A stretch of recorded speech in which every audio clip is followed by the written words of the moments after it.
The following is a special presentation of Fox News. This program contains footage depicting military and special forces activities, along with Department of Defense training video. Recreations, illustrations, and authentic footage are also used to illustrate what SEAL Team 6 experienced while preparing for and executing the mission that killed Osama Bin Laden.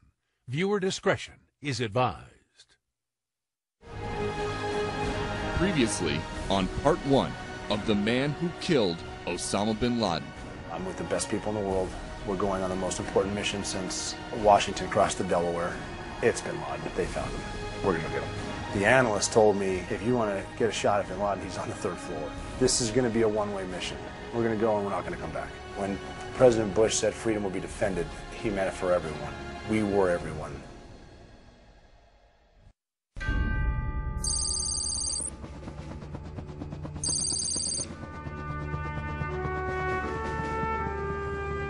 We kind of piled in. There was another SEAL that I knew well, SEAL Team 6 guy, that I just happened to sit next to, and it's still kind of sinking in what just happened. And this SEAL was from New York City, and he yelled at me over the whine of the engines were taking off. Who shot him? Who got him? I said, I think I did. And he said, on behalf of my family, thank you. And that's just cool. It's like, here's this SEAL Team 6 guy and this super badass operator thanking me for what the team and I just did. That was kind of a point where it's like, wow, this was a big deal.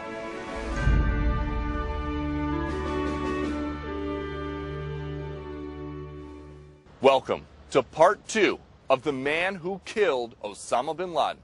I'm Peter Ducey. By 2010, the CIA was focused on a compound in Abbottabad, Pakistan, where it was believed Osama Bin Laden was living. After much deliberation, President Obama made the call to send in a hand-picked group of men from the Naval Special Warfare Development Group, SEAL Team 6. They spent 2 weeks training on mock-ups of the compound here in the United States before boarding 2 top-secret stealth helicopters and launching Operation Neptune Spear. We're sitting in these helicopters and we've got it down to a science of where people are going to sit. A lot of people had those folding camping chairs, little tripods, so we could maximize space. Some guys were sitting on those, some guys were sitting below them. And I had a dog right next to me. It's pretty loud inside of them, so no one's really talking to each other. There's no need to talk. Kind of looking around, seeing how people are reacting. We're hearing from the pilots every now and then. Very comforting because the Army picked the best pilots in the world to fly this mission. The 4 best pilots are now flying these 2 helicopters. 15 minutes later, 2 Chinook helicopters take off, loaded with another squadron of SEALs, a rescue force in case anything goes wrong. We hear from them, okay, we've crossed the border. So now we know we're in Pakistan. And at this point is when there's kind of, you couldn't hear it, but you could sort of feel, okay, now we're in a sovereign nation. We don't know if they can see us or not, and if they do, they can justifiably shoot us down, and we can't be mad because they're defending their nation. So everyone is kind of handling this in their own way. It's a weird feeling to realize that I can take a missile right now and blow up at any time. I'm just wondering, what's it feel like to get shot out of the sky? Do you die right away or do you die if you fall? What happens? So I'm actually sitting sort of facing a little bit forward towards the pilot who's in front of me, and I'm kind of looking around. And guys were doing weird stuff. Some guys fell asleep. A guy put his iPod in. He's going to listen to music.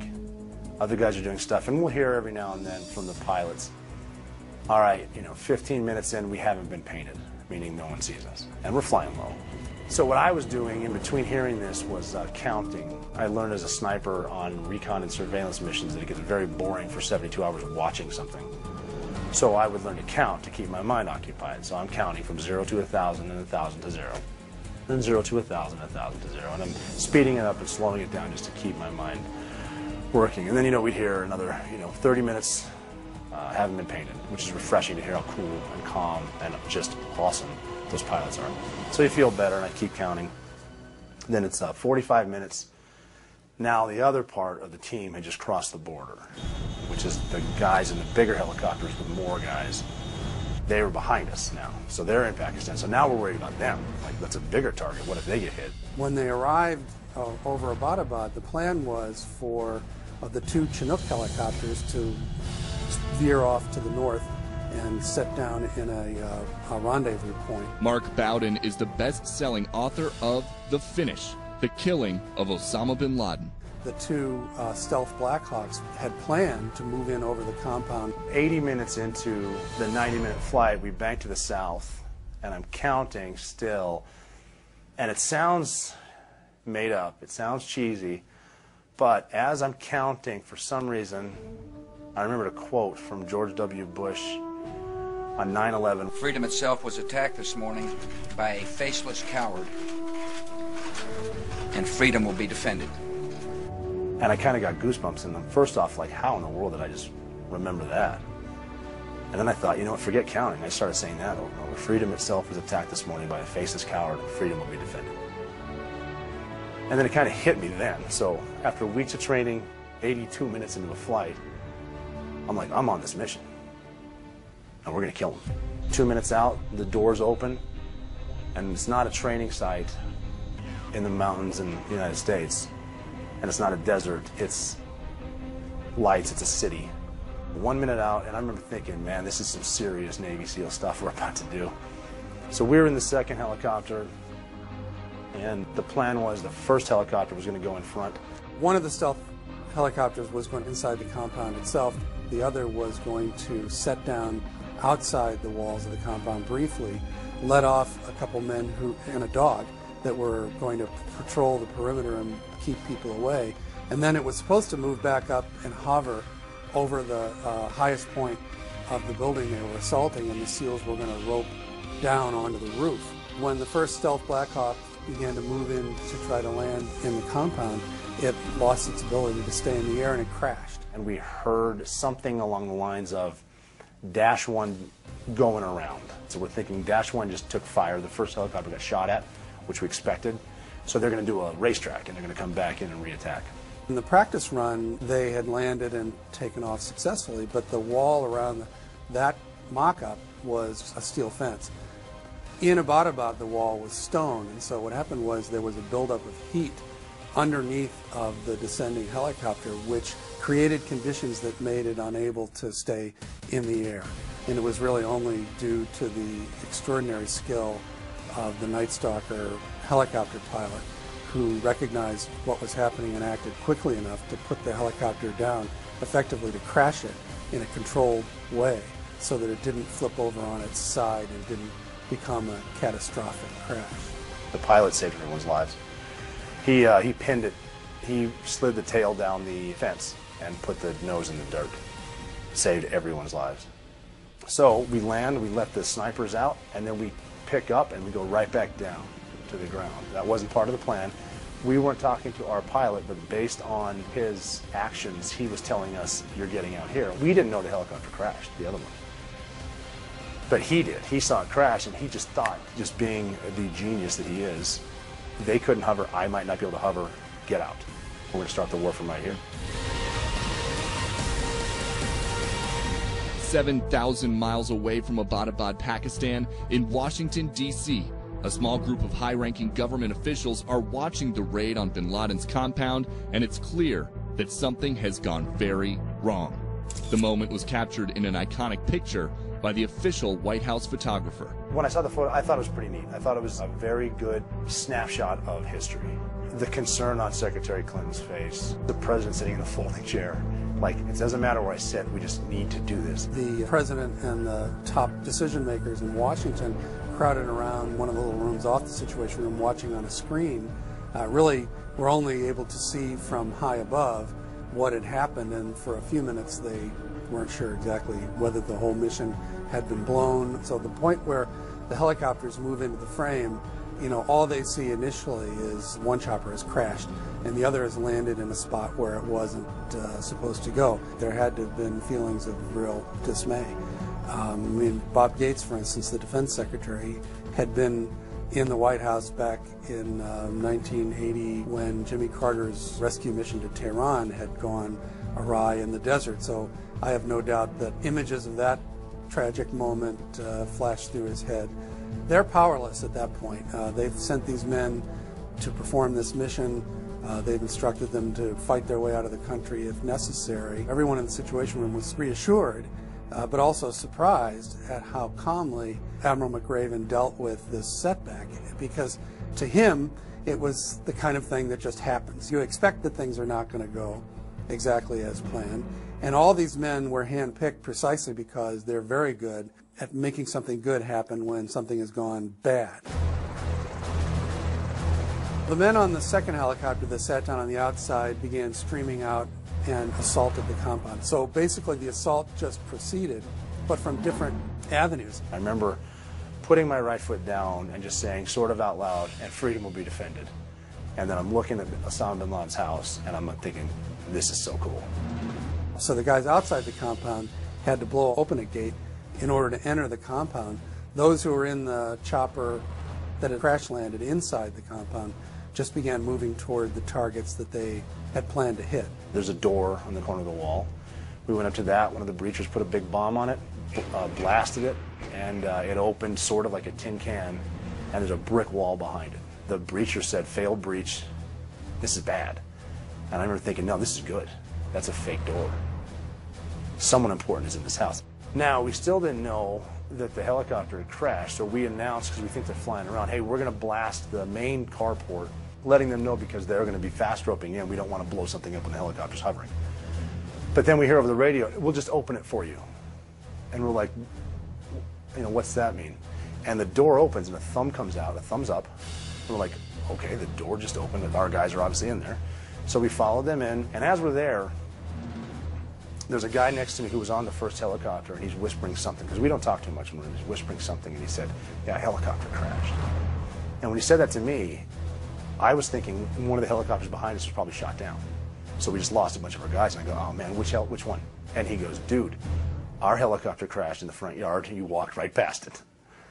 And I was probably just too confused looking at the house as opposed to looking to my right. There was this helicopter that was crashed.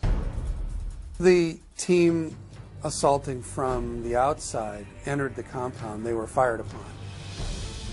The brief volley from an automatic weapon, poorly aimed. So I believe one of the SEALs was slightly injured when some glass broke and might have cut his cheek.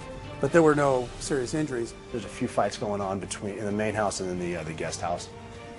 I wasn't involved with that at all.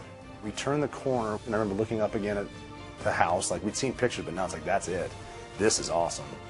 There was a couple gunshots going back and forth through the window. Of course, once there's fire, that orients the SEAL team to the enemy, to the threat, and these guys don't miss. So they shot and killed the person who opened fire on them, and inadvertently wounded his wife, who was there with him. And then they just proceeded into the first floor of the building along with the team that was approaching from the inside of the compound. One of the guys that just did the shooting, he said, I just shot one of the women. She just jumped in front of him. Am I in trouble? And I remember thinking, okay, first of all, we don't need to be thinking about, are you in trouble? Stop thinking about that.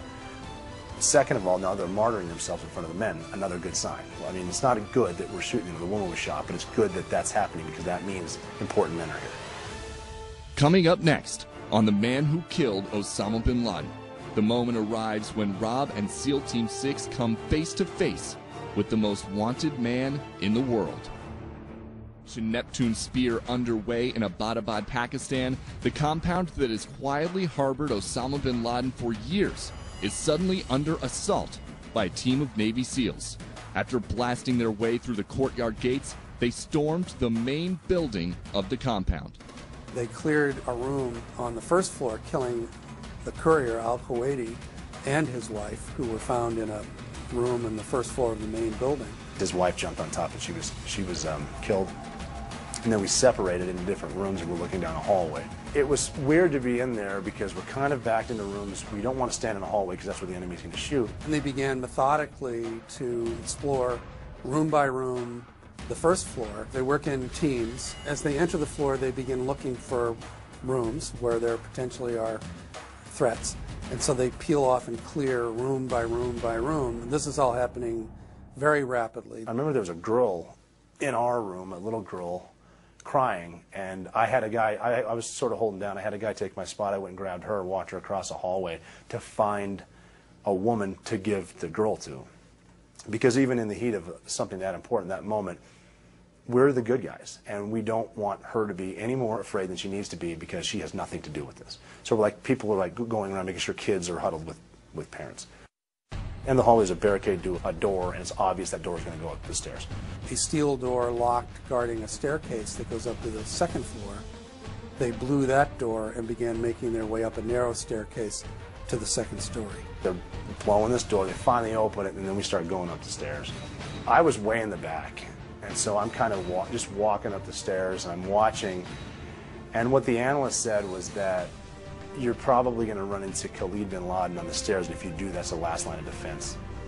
The guy in front was sort of separated by a banister between him and Khalid. So he just whispered to him, whispered his name, and he whispered, "Come here," in Arabic, and then "Come here" in Pashto. And that confused Khalid because there wasn't a lot of yelling and screaming and go, go, go. And Khalid, he was armed, and he kind of turned over and he looked, peeped his head over. He said, "What?" He, armed, shoot him. So he shot him.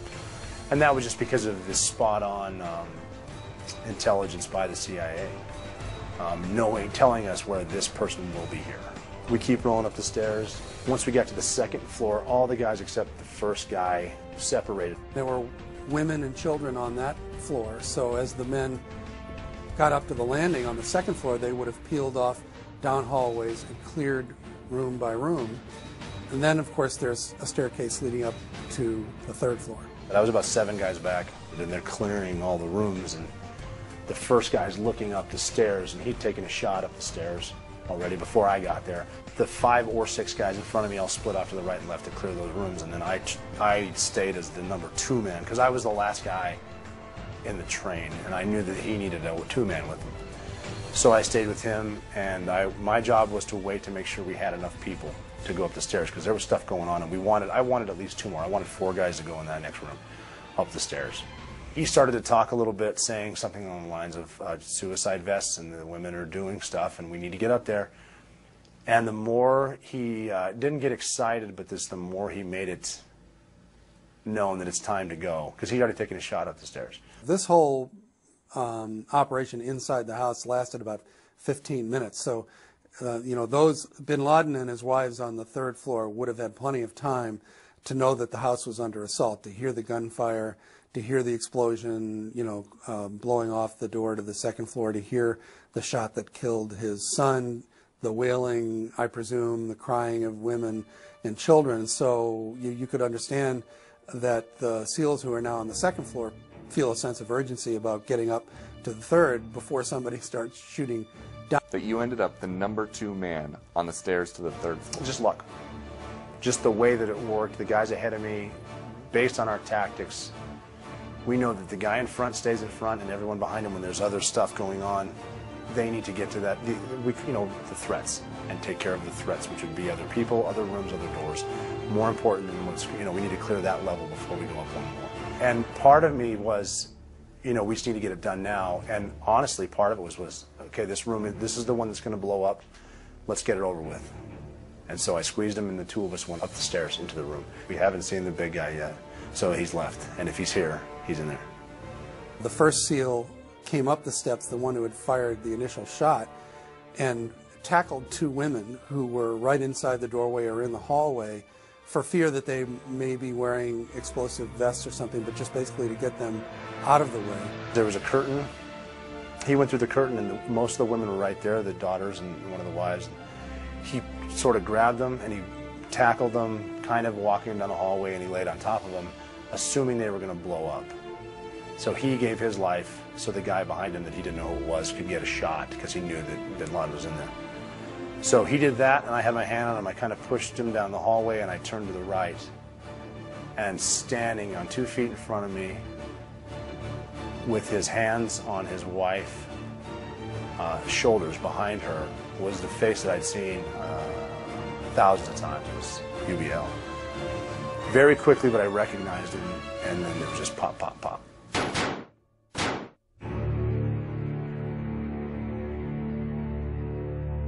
Where did you shoot Osama Bin Laden? In the face 3 times. Did he stagger at all? He just fell by the left side of the bed.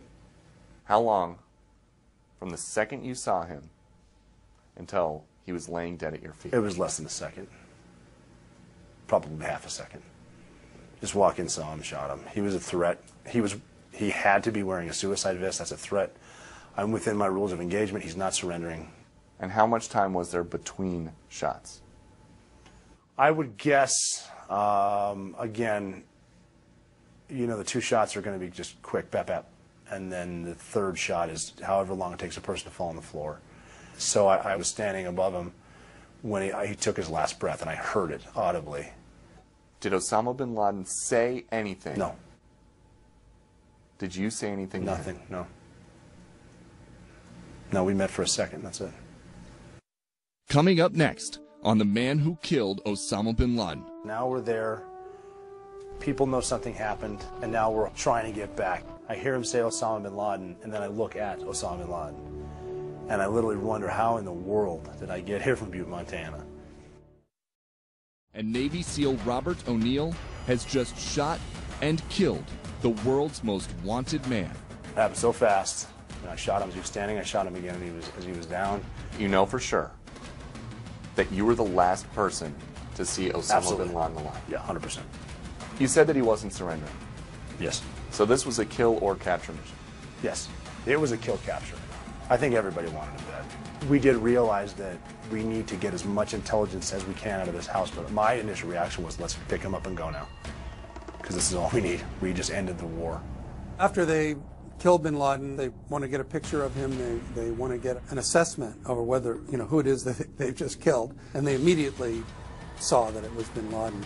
They want to herd the women and children together and out of the house to get them out of the way. One of the SEALs there that spoke Arabic was talking to one of the daughters. She finally admitted that Sheikh Osama. And then the call was made to our boss outside, and then he made the call to Admiral McCraven, where he said, for God and country, Geronimo, Geronimo, Geronimo, EKA. Geronimo was a pro word that we would use saying, we found him, we got him, so we don't need to say, we got Bin Laden over the radio. And they began systematically gathering up every piece of potential evidence that they could find, from laptop computers to paper files, disks, hard drives, you know, anything that could have valuable information. So, you know, very hastily they're moving room to room, throwing into plastic bags everything that they want to take back with them. We found everything from opium to hard drives. We would take the hard drives out of the computers, thumb drives, disks, everything we get our hands on. The second floor was a complete media center, I think 3 offices and a bedroom. I guess he was just running Al-Qaeda from that place. The body of Bin Laden is put into a body bag, carried outside. I was one of the 4 guys that picked him up, and then we carried him all the way out.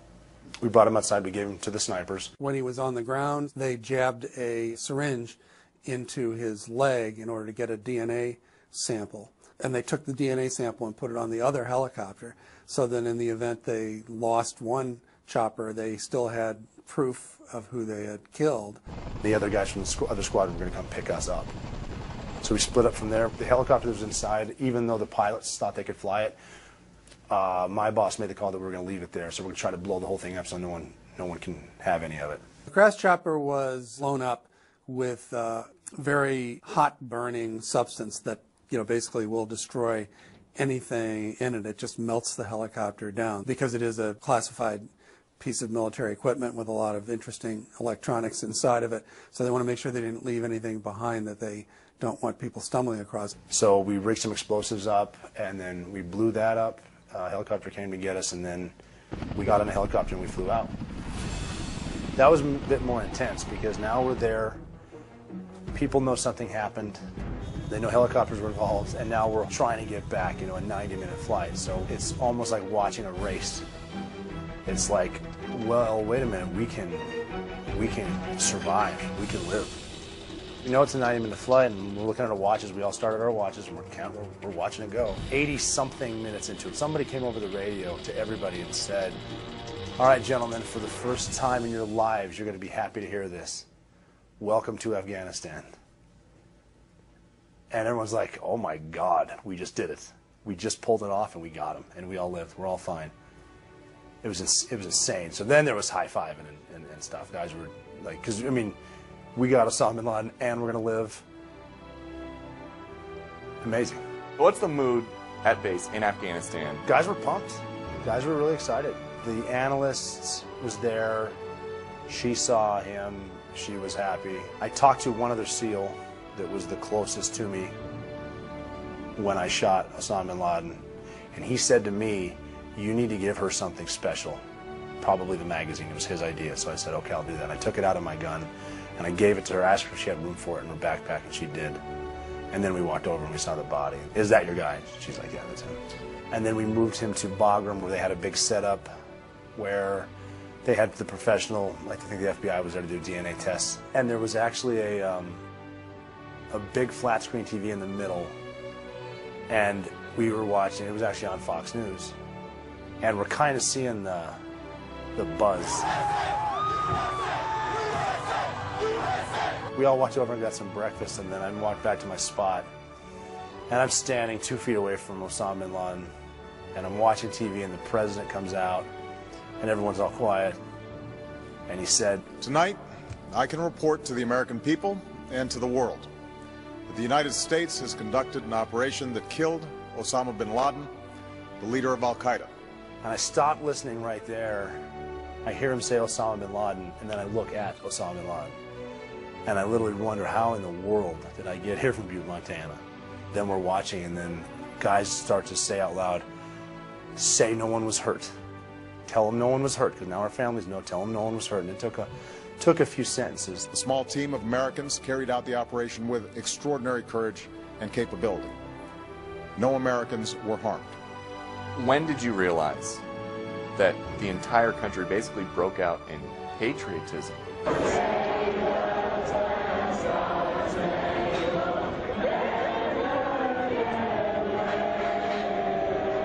I don't know who the guy is, but whomever was hanging from the light post in Manhattan, who had obviously had a few cocktails, he made me realize this is a big deal. And the USA chants and Geraldo outside of the White House. It's wild out here. It's Mardi Gras. It's New Year's Eve. A spontaneous gathering of thousands of mostly young people. What did your family say when you told them what you did? Well, I'd always told my mother, jokingly, even in high school, you don't need to worry about me. I'm here to do something special. And I would just joke with her. I'd mess with her. And I joined the Navy. I'm like, you don't need to worry about me, Mom. Nothing's going to happen. I'm here to do something special. And I kept saying that crap, even when we started going to war. And just to calm her, like, Mom, nothing's going to happen. I'm here to do something special. And then I called her. I think it was from Virginia Beach. And I said, hey, Mom, you can start worrying now. And she's like, why? And I'm like, that special thing I'm supposed to do, I'm pretty sure it just happened. With Osama bin Laden dead, the mission was complete. After a few days back home, Rob and the team flew to Fort Campbell, Kentucky for a private meeting with the president, vice president, and cabinet. He was just proud of us. He came in, and I remember hearing the distinctive voice, hey, everybody, and it was kind of cool to see him walk in, big smile, and just cool, happy. He hung it out there. That's a big call, and he made it. I was standing next to one of the guys on the mission, and Donaldin asked who killed him, who took the shot, and then my buddy and I were like, well, we all did. Why didn't you just say, I did it? This is not about me. My guys got one of our guys into a spot to take the shot. The analysts that found him, working for years, they deserve the credit. The pilots that got us there, the guys on the ground that physically got people into place by blowing up doors, breaking down stuff, moving, holding security, and then finally someone gets a shot. This wasn't just, definitely it wasn't me. It wasn't the team. This was the country. This was the entire country. We were just the means to an end. Rob served one more deployment in Afghanistan, but then decided it was time to leave the military. I stopped getting adrenaline in gunfights, and that's dangerous. You can get complacent. If someone would shoot us, we would go up to them and finish we would eliminate the threat. I realized that kind of not carelessness, but complacency could potentially get me killed, and I want to be around for a while. So it was a long, hard process, but I was done with 12 deployments, a couple contingencies. I was just done. I wanted a clean cut. I came through the front door on the first day, and I wanted to leave through the front door. I don't feel like the Navy owes me anything. I don't feel like I owe the Navy anything. My only regret is that I miss my guys. Are you worried about your personal security? Yes. Why specifically? Well, I don't know how people will react to this. I think all the guys, especially on the mission, but all the guys on the mission, there could be a threat. Yes. 1 year after Operation Neptune Spear, another Navy SEAL published a book detailing his account of the raid, using the pen name Mark Owen. We have essentially two different versions of what happened. No Easy Day claims that the point man's first shot up the stairs hit Bin Laden, knocking him to the floor. The version told by Mark Owen, he places himself as second in the line up the stairs. He finds Bin Laden on the floor, believes he's still alive, and pumps bullets into his torso to finish him off. Why is the story in No Easy Day different than the story that you are telling us? I think that war is foggy, and I think that the author is telling the story as he saw it, also based on the debrief that he heard. But the debrief was missing a few details. The debrief was just cleaned up. It was missing a few details, yeah. It was fairly accurate. And again, I can just speak on what I saw. The only way that I can justify those two accounts without accusing someone of lying, which I think probably not true, given the fact that this is all happening very rapidly in the dark, obviously a lot of adrenaline flowing, is it's quite possible, it seems to me, that the first SEAL coming up the stairs shot and missed. The second SEAL entered the room, shot Bin Laden twice in the head. The third SEAL comes in, and that in fact is Owen, sees Bin Laden on the floor and pumps bullets into his torso. There was a shot fired up the stairs before I got there. I don't know what happened. I didn't see what happened. And again, when I went in the room, I can't say for 100% that he was hit when I went in the room. He could have been, but he was definitely on 2 feet.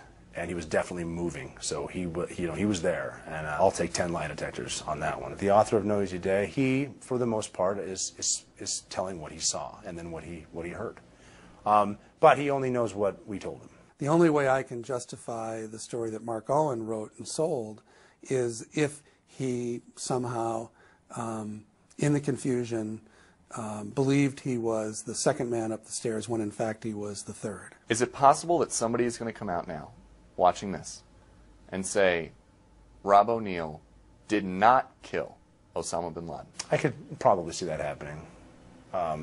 It's one of those things where, I heard from a guy that heard from a guy that heard from a guy. And then just all of a sudden, it turns into a different story. Again, that doesn't bother me because, there was 2 people that were there. Unless you were in the room at the time, you only know what you were told. And that speaks to? That speaks to everybody. Do you worry that by telling your story, the Pentagon is going to be upset? There's going to be people that are upset because you can't do anything without upsetting some people. I don't know why that is. I don't believe I'm saying anything that hasn't been said and confirmed and acknowledged by high-ranking officials. Photos were taken of Osama Bin Laden's dead body. Yes. Do you think the public should see those? No. Why? They don't need to know what it looks like. It's graphic. It's a graphic picture. It's a man that was just shot in the face 3 times. And a lot of people don't need that image. They need to know that justice was served. Up next, why Rob is breaking his silence now, and the emotional meeting with 9/11 victims' families that convinced him to tell his story. I did want to give something to the 9/11 Memorial Museum.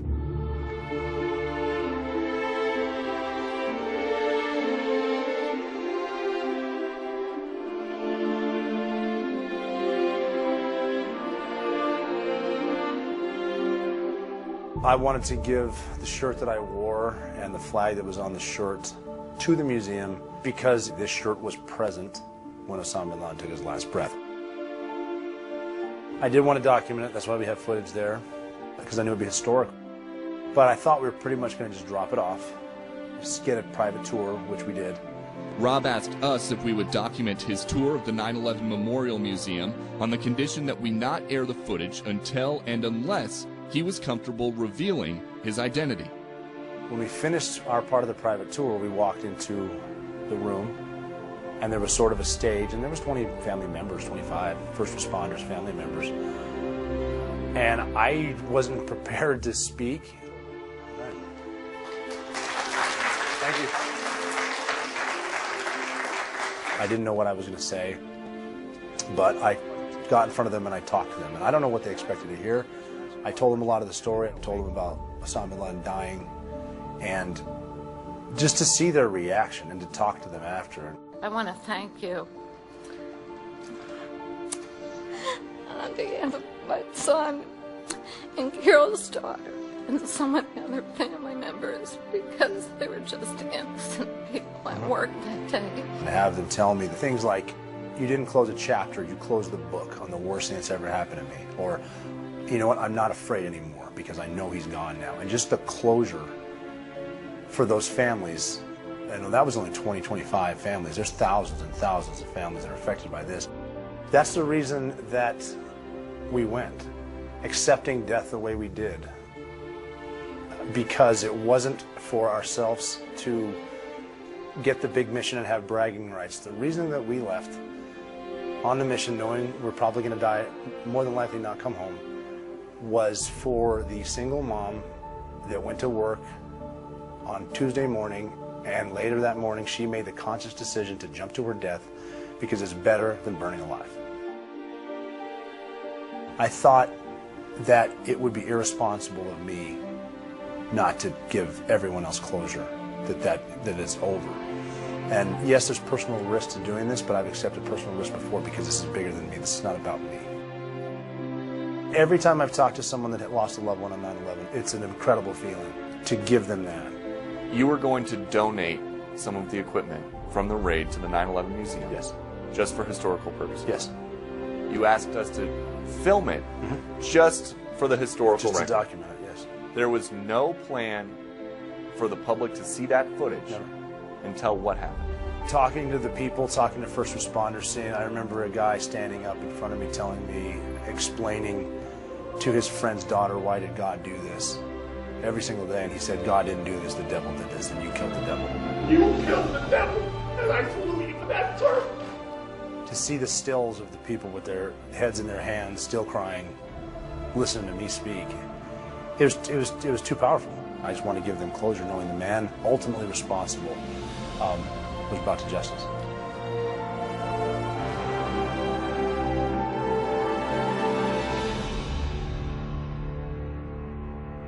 Rob O'Neill's war is now over. His days of parachuting out of airplanes and chasing enemies of America are behind him. After more than 16 years of fighting for freedom, Rob has returned to the mountains and trout streams of Montana, where it all began. Rob, why is it that you say Montana will always be home? Well, you know, look around.